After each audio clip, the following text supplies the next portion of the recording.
नमस्कार दोस्तों, जय हिंद।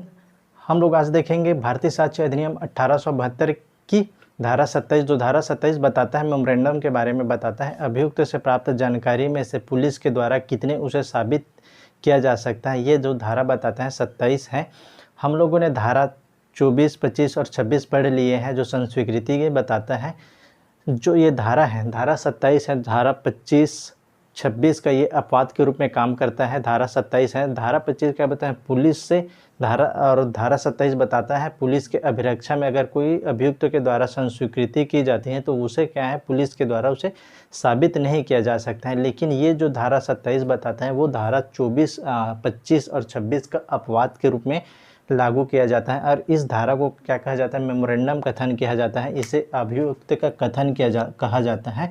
मेमोरेंडम कथन कहा जाता है जब पुलिस के द्वारा आरोपी से किसी चीज़ के बारे में जानकारी प्राप्त किया जाता है तो उस सारी जानकारी को क्या है, एक मेमोरेंडम कथन किया जाता है कि उससे जितने भी प्राप्त जानकारी उसे पुलिस के द्वारा साबित करने की कोशिश किया जाता है, तो उसी को क्या कहते हैं, मेमोरेंडम कथन कहा जाता है। तो धारा 27 क्या बोलते हैं उसको एक बार पढ़ लेते हैं, फिर समझने का प्रयास करेंगे क्या होता है धारा 27। ये जो धारा है पूरी क्रिमिनल का मेन बेस है। अगर हम लोग धारा 302 आईपीसी की बात करें तो आईपीसी में जो है 302 का हत्या केस में क्या होता है, मेमोरेंडम कथन होता है। अभियुक्त की जानकारी होता है, उसी के बेस में जितने उसे प्राप्त जानकारी रहता है उसी के बेस में 302 का केस क्या रहता है, आधार रहता है कि ये जो है 302 का मेन क्या रहता है, की पॉइंट रहता है मेमोरेंडम कथन। और इसी को क्या है, क्रिमिनल जो लॉयर के हैं मेमोरेंडम कथन को ही तोड़ने का प्रयास किया जाता है। तो क्या होता है मेमोरेंडम कथन, उसको हम लोग देखते हैं। पहले क्या पढ़ लेते हैं, धारा 27 क्या होता है। तो धारा 27 बताता है अभियुक्त से प्राप्त जानकारी कितनी साबित की जा सकेगी। अभियुक्त है कि उसे जानकारी मिलता है किसी अपराध के बारे में, तो उसे कितनी बात को उससे जो जानकारी प्राप्त उसे साबित किया जा सकता है। देखिए ये जो धारा है, धारा 25 और धारा 26 का अपवाद है। ये जो धारा का हेडिंग चालू होता है वो परंतु से ही चालू होता है। देखते हैं आगे क्या बोलते हैं। परंतु जब किसी तथ्य के बारे में अभिसाक्ष्य दिया जाता है कि किसी अपराध के अभियुक्त व्यक्ति से, किसी अपराध का अभियुक्त है जिस समय उसे अभियुक्त है अपराध का अभियुक्त व्यक्ति से जो पुलिस ऑफिसर के अभिरक्षा में हो, प्राप्त जानकारी के परिणाम स्वरूप उसका पता चला है, तब ऐसी जानकारी में उतना चाहे वह संस्वीकृति कोटि में आता हो या नहीं। देखिए जो जानकारी होता है वो संस्वीकृति कोटि में आए या ना आए उससे कोई फ़र्क नहीं पड़ता है, उसे क्या है, उसे साबित किया जा सकता है। तो क्या जितनी एतद द्वारा पता चले हुए हो तथ्यों में स्पष्टता संबंधित है, साबित की जा सकेगी। अब हम लोग इसे एक उदाहरण के ज़रिए समझने का प्रयास करते हैं क्या होता है। जैसे एक आरोपी है, यहाँ ये आरोपी है, ये एक मृतक है, ये आरोपी है ए, और ये बी क्या है, मृतक है, और ये सी क्या है, पुलिस ऑफिसर है।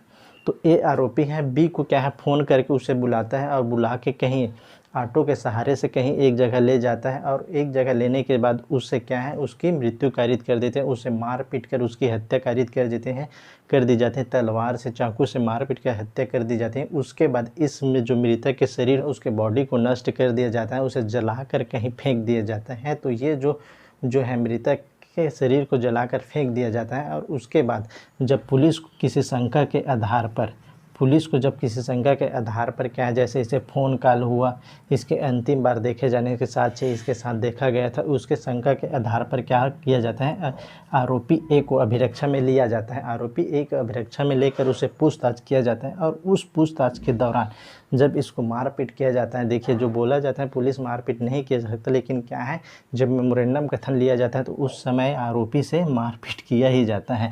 तो जब आरोपी से मारपीट किया जाता है तो उस समय पूछताछ के दौरान आरोपी के द्वारा जो भी कथन इसने बताया कि मैंने इसे फ़ोन करके बुलाया, फ़ोन कर ऑटो में ले गए, उसके बाद उसे चाकू और तलवार से मारा, चाकू मैंने वहाँ फेंक दिया है और एक जगह कपड़े को वहाँ फेंक दिया है, उसके बॉडी को इस जगह मैंने ठिकाना लगाए, ये सारी बातें क्या है, आरोपी ए के द्वारा बताया गया। और ये जब आरोपी ए के द्वारा ये सारी बात बताया जाता है तो क्या है, पुलिस के द्वारा जितने भी बात इसने क्या बताया, जैसे चाकू को एक जगह फेंका है, हथियार को एक जगह फेंका है, कपड़ों को एक जगह फेंका है, और इसके जो मृतक के शरीर को यहाँ यहाँ क्या है उसने ठिकाना लगाया। ये सारी बातें इसने पुलिस को बताई। तो ये क्या है, उसने घटना को सारी क्रम को बता दिया है पुलिस ऑफिसर को।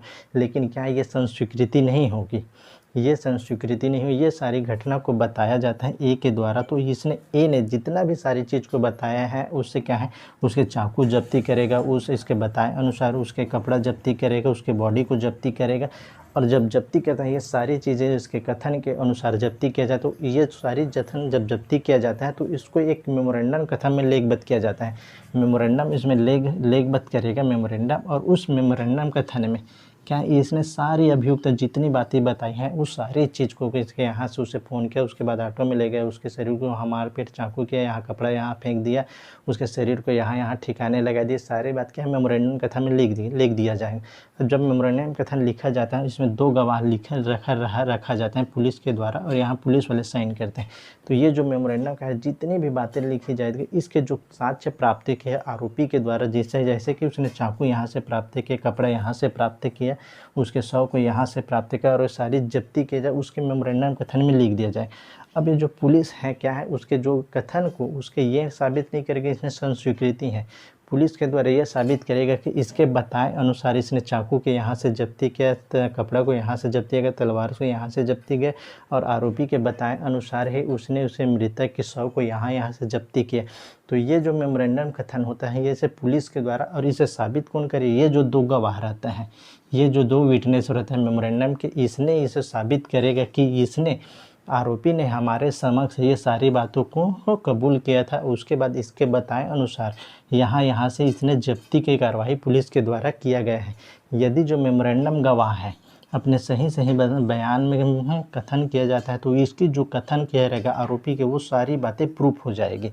यदि इसने मेमोरेंडम गवाह ने कहीं कुछ मुकर गया, कहीं कुछ पुलिस के जो कथन का समर्थन नहीं किया, तो जो इसके द्वारा कार्रवाई किया गया है पुलिस के द्वारा, और जिसने इसने स्वीकार किया था कि यहाँ से मैंने मारा, चाकू जब्ती किया, तो ये सारी चीज़ें उसके क्या हो जाएगी, संदेशात्मक हो जाएगी कि ये है पुलिस के द्वारा झूठा मेमोरेंडम कथन तैयार किया गया था। तो ये जो है 302 के केस में, किसी भी केस में मेमोरेंडम कथन महत्वपूर्ण रहता है, और इसमें जो मेमोरेंडम गवाह रहता है वो महत्वपूर्ण रहता है।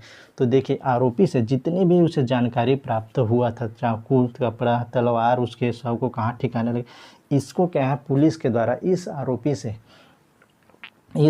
प्राप्त जानकारी के आधार पर उसने क्या है प्राप्त किया है। तो उसको जितनी भी चीज़ को इस आरोपी से जानकारी से प्राप्त किया है उसे साबित किया जा सकता है। यही बात बताता है धारा 27। क्या बता, देखिए एक बार पढ़ते हैं। जब किसी तथ्य के अभिसाक्ष्य दिया जाता है कि किसी अपराध के अभियुक्त व्यक्ति से पुलिस ऑफिसर को किसी अभियुक्त के बिना प्राप्त जानकारी के परिणाम स्वरूप उसका पता चला हो। देखिए अभियुक्त से यहाँ इसके ए से प्राप्त जानकारी के समय जितना भी चीज़ क्या है, तलवार है, चाकू है, कपड़ा है, उसके शव को कहाँ ठिकाना लगाया था, उस सारी चीज़ें प्राप्त जानकारी अभियुक्त से प्राप्त जो तो क्या है परिणाम स्वरूप उसका पता चला हो, तब ऐसी जानकारी में से जितना भी उसे जानकारी ए से प्राप्त हुआ में से उतना चाहे वह संस्वीकृति की कोटि में आती हो, ये संस्वीकृति नहीं है, कोटि में आए या ना आए है, आती हो या नहीं आती हो, जिसकी एतद द्वारा पता चले हो तथ्यों को स्पष्ट संबंधित साबित की जा सकेगी। तो जितना भी ए से अभियुक्त आरोपी से प्राप्त जानकारी पता चली उसे पुलिस के द्वारा उसे साबित किया जा सकता है। यही इसी को बोला जाता है मेमोरेंडम कथन के अभियुक्त से क्या है उसकी प्रकटीकरण कथन के बयान के जितने भी उसे साक्ष्य में प्राप्त किए हो पुलिस, वो सारी चीज़ को साक्ष्य में दिया जा सकता है। यही कथन है मेमोरेंडम कथन कहा जाता है। इसी के आधार पर आरोपी को 302 में दोष मुक्त या दोष सिद्ध किया जाता है कि यदि मेमोरेंडम कथन प्रूफ है तो उसे आरोपी को उसी के आधार पर दोष सिद्ध किया जा सकता है। अब एक मेमोरेंडम कथन के आधार पर एक जो केस है, देखिए एक केस है नवनीत कृष्णा वर्सेस स्टेट द्वारा inspector of police AR 2018 supreme court case number 2027 पृष्ठ नंबर पे है। इसमें कहा गया है कि माननीय उच्चतम न्यायालय के द्वारा कोई तथ्य, यह धारा तभी लागू होता है जब कोई तथ्य नवीन खोज के आधार पर प्रकट हुआ हो। मतलब किसी भी तथ्य को उसके मेमोरेंडम कथन में दर्ज नहीं किया जा सकता। कोई तथ्य है जो उसके नवीन खोज के आधार पर प्रकट किया गया हो तो उसी को मेमोरेंडम कथन के आधार पर उसे उल्लेख किया जाना चाहिए। ये इसी बात में बताया गया है नवीन कृष्णन वर्सेस स्टेट द्वारा इंस्पेक्टर ऑफ पुलिस के केस में बताएं। तो ये जो मेमोरेंडम कथन होता है धारा 27 में लिया जाता है, जो इस प्रकार है। अभियुक्त जितने भी जानकारी प्राप्त होता है उसे पुलिस के द्वारा साबित किया जा सकता है। और ये जो धारा है, धारा 25 और 26 का अपवाद के रूप में कार्य करता है। धन्यवाद। Keep watching.